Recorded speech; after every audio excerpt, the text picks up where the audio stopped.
audience, and welcome again to the Speakers Bureau. We are excited about who we have here today as a guest. We are honored, and he is a native here from Fort Pierce, Yes, ma'am. St. Lucie County, and has a tremendous story.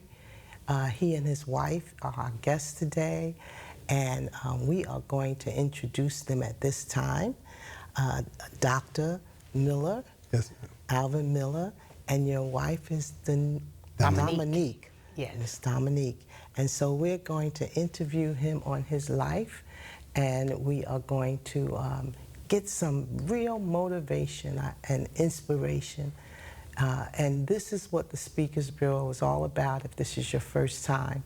We are here to encourage you, to encourage our children, to encourage our community, to be the best that you can be in life. No matter what your life might have dealt you, you can overcome. Yes. So thank you so much for attending, Dominique. Thank you. Dr. Miller. We appreciate you coming out of your busy, busy schedule. Glad to be here. I see that you have done so much with your life, and you are originally from here, but currently living in Tennessee. Yes, ma'am. And what part of Tennessee? Nashville, Tennessee. Nashville, Tennessee. And so you're here on what, vacation or? Promotion, book promotion. Book promotion. What was a good thing I brought this book? That's right. Okay. One of the things that Dr. Miller has done is he has written several books, and he brought this book with him, The Horse. And this book tells about his story, his life. I've always wanted to write a book like this because I have a life how I grew up, Right. that would really encourage others, and that is why I do the Speakers Bureau, because Right. I know there are so many out there that need to know that others have struggled, others have gone through, and what we did, we get so many pointers here of how do you overcome these things and what is needed in one's life to overcome and to become successful in life. So I'm going to ask you some questions, Dr. Miller, but first, would you tell us, you probably answered most of my questions by telling us what's in this book, why you wrote it, and what is it meant to do?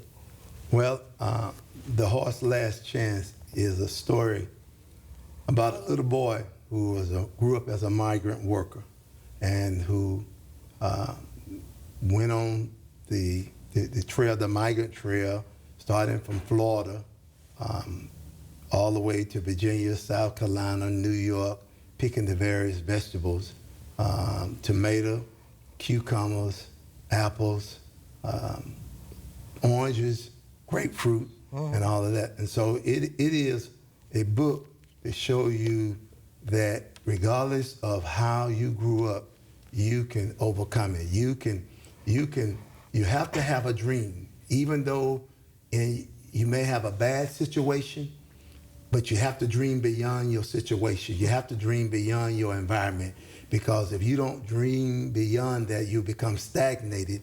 And once you become stagnated, then trouble comes in. Mm-hmm, mm-hmm. Yes. So how did you and Dominique meet? Tell us a little bit about your family and your children. I like it. So, you know, Alvin was in the military. He retired in 2015, but before retirement, he had been in 32 and a half years. So he had moved to Nashville, Tennessee to pastor a church. Mm-hmm. And so one of his members was one of my childhood friends, and that's how we met. She said, I really need you to meet my pastor. Oh. Yeah, we both had been married before, and we both vowed we would never get married again. And so we met, and you know, I just thought, I loved everything about him when I met him. We grew up differently, and he was serious about God. He was strong, he was courageous, he was fearless, and he was very focused. And so for me, I needed a strong person, an older man. He's 10 years older. I needed a strong, focused, older man that could really, you know, just lead me and guide me as a husband. I'd been married before, but I had never had a husband, and he's been a wonderful husband. And how many years has it We've been? been married 16 years. 16 years. Yeah. Congratulations. Thank you so Thank much. you. Appreciate it. Okay. And we've been married, my husband and I, and you know him, he's a good friend of yours, Yeah. Pastor Kenny Yeah. Mills. And we've been married for 42 years. Amen. Yeah. That's So, awesome. And still in love. I mean, we fight all every right. day, but we still love Oh each yeah, other. absolutely, absolutely. I can tell the way you're smiling. You're No, in love. yeah, I love my husband, and he loves me, and that's what makes you really Yeah. smile. That's right, You that's really right. smile That's when they right. have Yeah. someone that they know love and care for them. Yeah.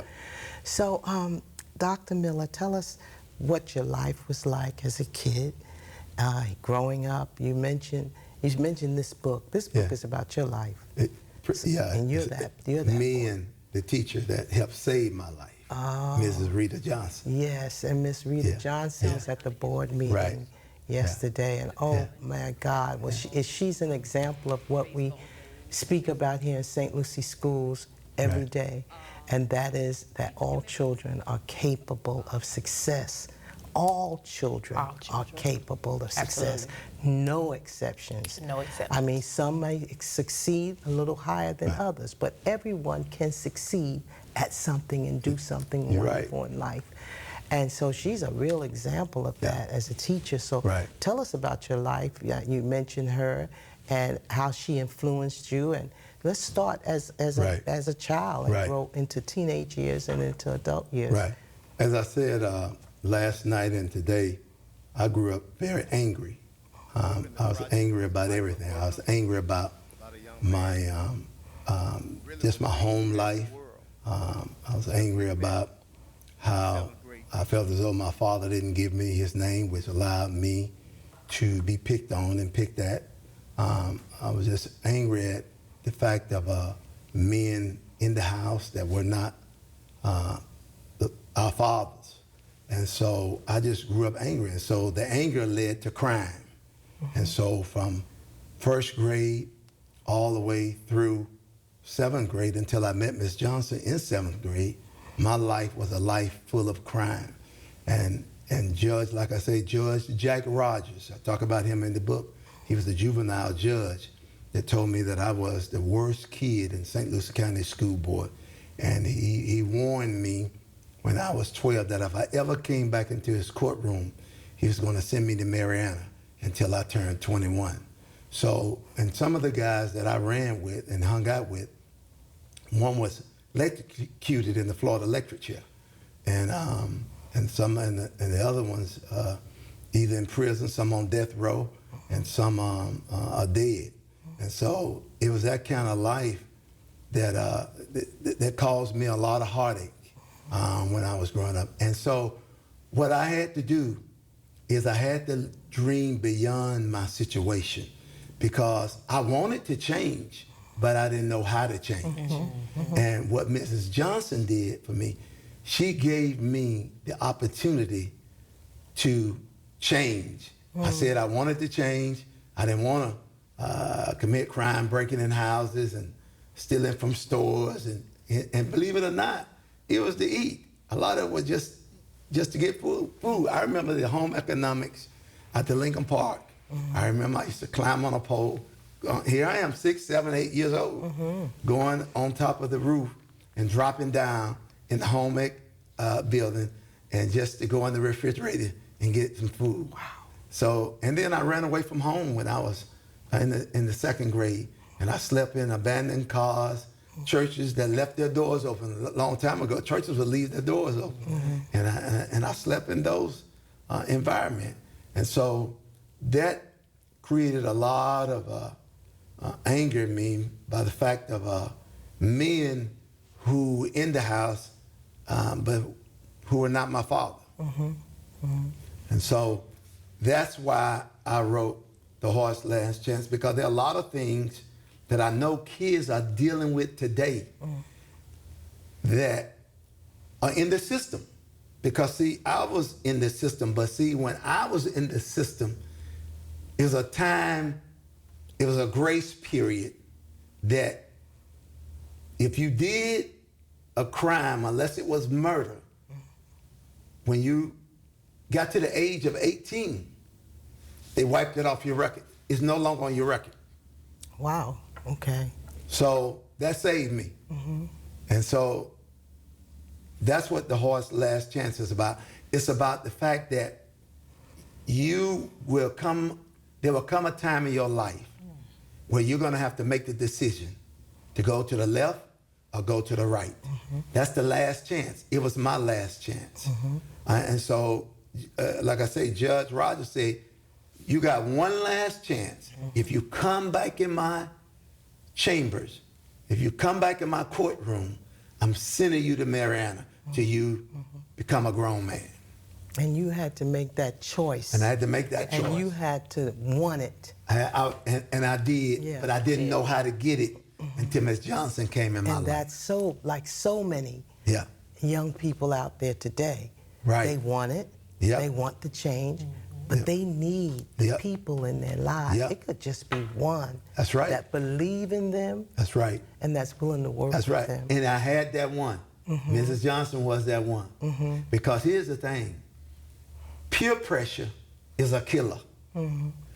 And for me it was because the kids had this image of me that they wanted me to live up to be a fighter, not to take anything from anybody.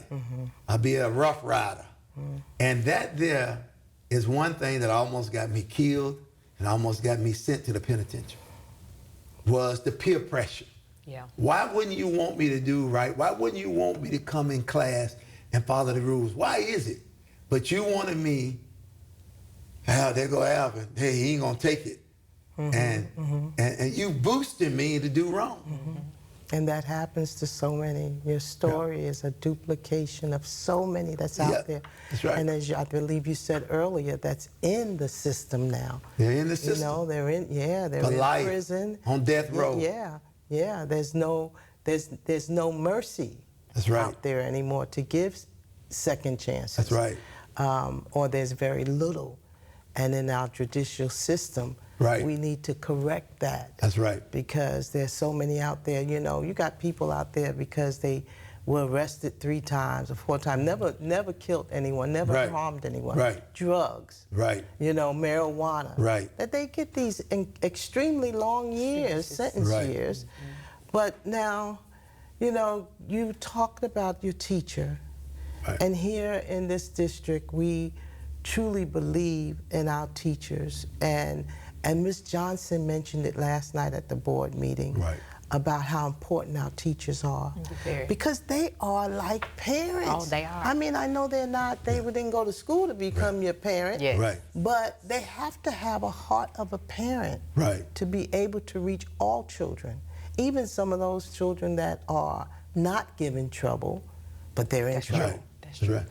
I just want to say one Yes. thing really quick. So, just to add something to the story, Miss Johnson went to talk to Alvin's mother and asked her, do you mind if I start taking time with Alvin? Do you mind if I start mentoring him? Do you mind if my husband and I do, give him some guidance? And Miss Liz said yes. She said, I just don't know what to do with him.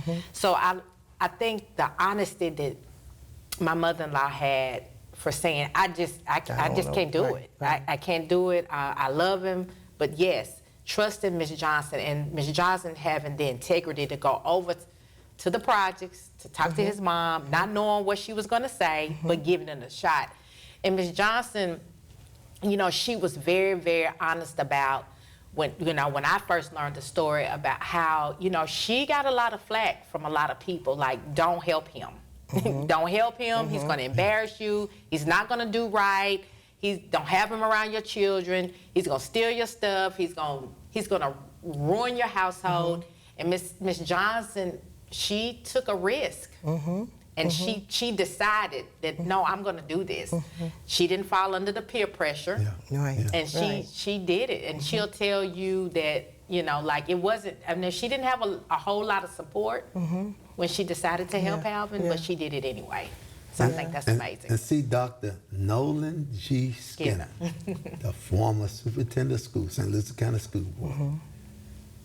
And he said to Mrs. Johnson, I need to put this kid in your class because I'm preparing his paperwork for expulsion from school. So I need to transfer him from several classes into your class.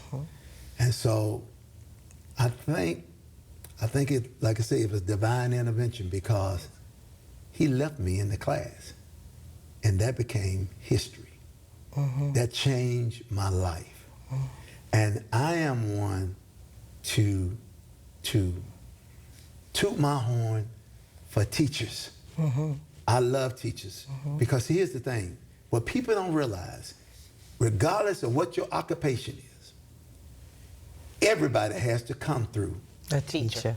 Everyone. Every single one of us. All. If we didn't have teachers, we'd be out there in the woods somewhere, still, not even having the knowledge to build a home. Absolutely. I mean, there's a teacher for every area of life. And, that's right. Yeah. And so therefore, though, I say, how do you not respect for his benefits, for his pay, a teacher? And a teacher, and everybody, I'm talking about your kid, my kid, years and years, teachers have run the show. Absolutely. And parents have been grateful for them. Yes. And we have to keep that up as parents to understand that. Right. That, I had a teacher back in school, my elementary school, who I felt was prejudiced. I felt didn't like black kids. And I went home to tell my mama that, and my mama said to me, you better get to school and make sure you behave. And I was a talker in class. Right. So it wasn't that the woman was prejudiced. It wasn't that she didn't like me. She was trying to get me to behave. Yeah, I got you. But I'm going to go back home and tell mama something else. Well, mama didn't go for it. And back in those days, your daddy and mamas didn't go for it. You had to respect that teacher. That's right. You had to learn to your best of your ability. And my mama said to me, that teacher already has hers. You don't have yours yet. Yeah. You're going to have that teacher 1 year. If you don't get to school, girl, and behave, I'm going to tear you up. You basically, I got and you. we respected that as children. Right. And then, like you said, our teachers would come out and do things extraordinary. Right. And when we have extraordinary teachers, we produce extraordinary students. Yeah. This year, St. Lucie County has become, for the first time in the history of this county, the best performance school of the Treasure Coast. What you say? That's awesome. Wow. Because of teachers, because of our principals, our administrators. We have graduated 99% of our students from our 6 traditional schools, high schools. Wow. And 95% when we put our alternative schools in there as well. That's awesome.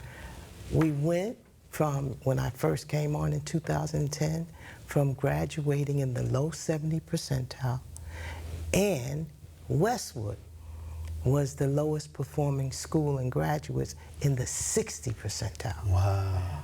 Today, Westwood graduated 98% of their students. Amen. That's awesome. And it's not that we gave certificates away, because they have to take state assessments. Right, got you. They have to know the work, but we were willing to go that extra mile in that kid's life to get those kids and pull them in. And we got testimony from kids all over this county that says, because of my principal, because of my teacher, I am who I am today, and they changed my life around. Yeah. I would have never made it without them. Yeah. So tell us some of the story of Miss Johnson and what she did to help change your life.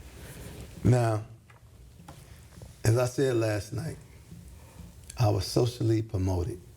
I failed the first grade, but every grade after that, until I met Miss Johnson, I was socially promoted. And that's that pipeline, you know, to prison.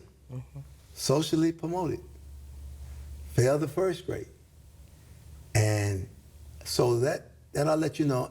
Now, my 5th grade teacher, Mrs. Bertha Sullivan, and my 5th grade principal, Mr. James A. McNeil, they tried their best to get me to turn around. here's another teacher trying to get me to turn around. But I wasn't hearing it. So here I done missed all of these opportunities. Now, I missed out on verb and subject agreement. I missed out on predicates. What is, I didn't know what that was. Yeah. I didn't know any of that stuff. So what Mrs. Johnson did from 7th grade to 12th grade, she tutored me. Even when we ride in the car, even on the afternoons when I got finished with school and came up to her house, she tutored me. And she brought me up to snuff so that I can be successful in high school and college. That's what she did to me. She only had one child at that time, and she was a baby, and she put her heart into making sure that I was prepared to go to college. And another thing Ms. Johnson did too, like, you know how we talk a lot about social, emotional learning now? Even down to hygiene stuff, even down to that kind of stuff, haircuts, deodorant, soap, washing. I mean, she got down to the nitty gritty with Alvin. And nothing was off limits for him to be successful. Even when he got a lot older and there was a lot of families in town didn't want Alvin around their daughters. This is this Rough Rider kid. And then, when it kind of changed, she helped change the whole narrative of who Alvin was in the community. That's a lot. Took him under her wing. That's a lot. And the residue remains. Yes. For years and years and years that I'm a failure. Yes. That I wasn't gonna make it. But see, I knew that she had invested so much in me. You weren't gonna let her down. I wasn't gonna let her down. You haven't. I was not gonna let her down. You have no idea how inspirational this is to hear your story, because for 35 plus years, my husband and I have an after-school program on Avenue D. And we have a whole generation of what we call children that are now adults. And we're still working with these children. And we do put all that into them. I mean, we work with them hands-on, even today. And what we do teach the academics to help them, like, for example, memorizing your multiplication tables. And these kids come where they don't know any of the multiplication tables. When we finish with them, they can spit them out all the way to 12. And then we even go a step further, 13 times table, But we also work with them social skills. When they come in the door, we expect you to speak, We expect you to treat one another with kindness. Respect. We do not allow any bullying. If it comes across our table, it's not put up with. And so we protect each of those little lives. And I look in their faces and I see their wonder with us, like, oh, like we're so precious to them. You can see it in their eyes and what they're getting. And to hear that she put that into your life, and that's what I'm doing today in so many lives. And we've got testimony after testimony about adults now. In fact, the young man who put a gun to his mother's head when he was growing up in our ministry, went to the juvenile delinquent place because of it. We hung in there with him because we saw something special. He really had a kind heart. And he really had a good spirit.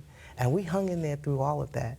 And his story is where his mom had several different men who come into their lives, they impregnate her, and then they keep going. I know that story. Here you got 5 kids that have everybody got different daddies. And he was the oldest of the group, so he had to babysit. When he got 12 years old, he got so frustrated, he put a gun to his mother's own gun to her head. And today, he is the chairman of our board of our nonprofit on Avenue D. And he's a minister of the gospel. And he said to us, and he went through that teenage period where now I got to get away from these folks. They just too baby, I got you. But when he finished that period, Right. he comes to us and he says, I need to tell you something. And we thought, oh, he must need something. It's been a few years since we've seen him. He's been hiding from us. Right. All he wanted to say was thank you. And he has Wow. not left us since. Wow. That's amazing. And he says That's what it's all when about. he look in the mirror, he said, he doesn't see himself, he sees my husband. Not Jesus, he sees my Right. husband. But what he saw was Right. Jesus through my husband. Right. And now he's a minister of the gospel. See, and I like what you and your husband has done and what Dominique and I are doing and what Coach Johnson, Mrs. Johnson's husband, he bought into it. You have to buy into it. Yes, for And he sure. told me, he lit a fire up under me before I went to college. He says to me, he says, Horseman, yeah, everybody know you running the ball in the River County, St. Lucie County, Palm Beach Because County. you were a real good football player. You know. And you're a colonel. We didn't even talk about all your accomplishments. And so he says to me, and he didn't know how much of a fire he lit within me. He says, yeah, they know you.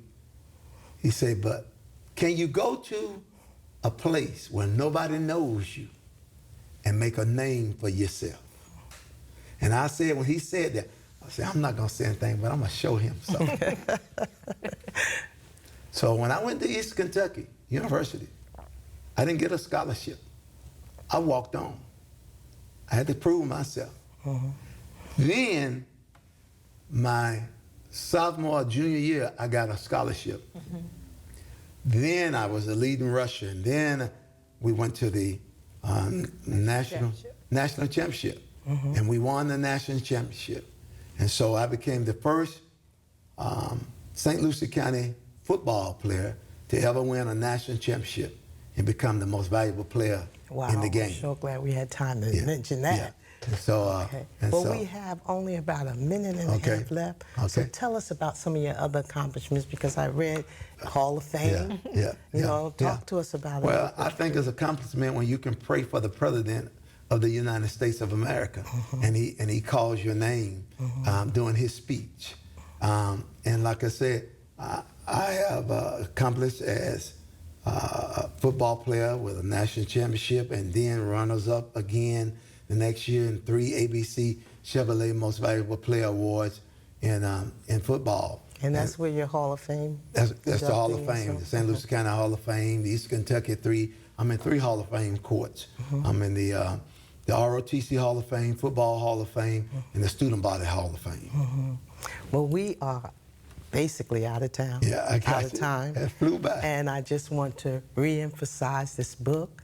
If you want to know more about the horse, being given a second chance, and just a little bit that you've heard today, just lets us know that we all can get there if we try. And we have to hook up with people who can show us the way, and then listen and learn and let them mentor, and even from the littlest to the oldest. I got a little kindergarten that comes in every day after school, and you don't even want to begin to hear his story as a kindergartner. But he comes and gives a hug every day. Right. And I know that's what he needs. So you be encouraged and know that you too, parent, student, you can do just what Dr. Miller did. You can make it in life, and you can bless so many others as a result. Thank you for joining the Speakers Bureau this day, and you enjoy yourself, and know that it is meant for you to be a success. Thank you, Dr. Miller, for coming. Thank we you. appreciate you tremendously. Thank you, Ms. Dominique, Thank you for for having us. being here with your husband. Thank you for all you're doing. We appreciate Help it. young people. Yeah. Yes, it's our You reasonable and your service. husband, Larry Lee Jr., y'all doing it. Reasonable service. Thank you.